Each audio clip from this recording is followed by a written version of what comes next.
what can China actually bring to the table, as we've got so much imported into the United States from China here? And we've got talks vice level, though, not the top dog. So I guess it's talks about talks, really, ultimately coming up.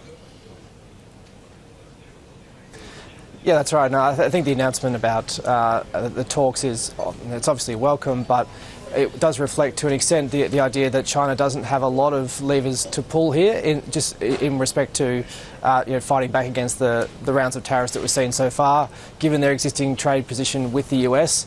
In terms of actions China has left on the table, CNY depreciation doesn't have much more left in it in terms of what would be sustainable given the current situation on FX reserves. We know that officials have been pretty sensitive to any sense that capital flows are shifting, so that kind of limits their flexibility on the FX front.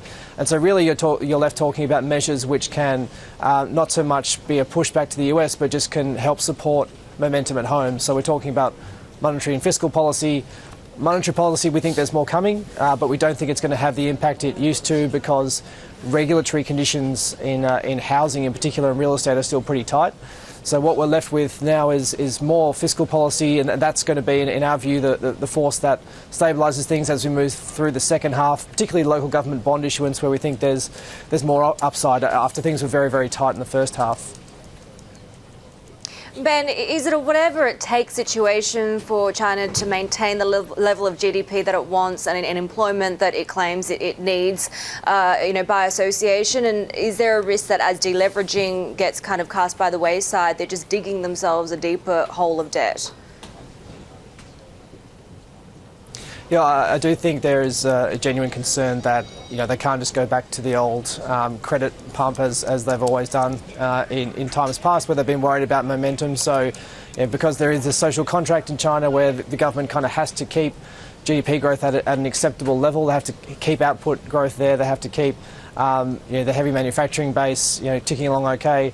They would be concerned about the weakness in particularly fixed asset investment, because we know that that's a key driver of the headline growth numbers.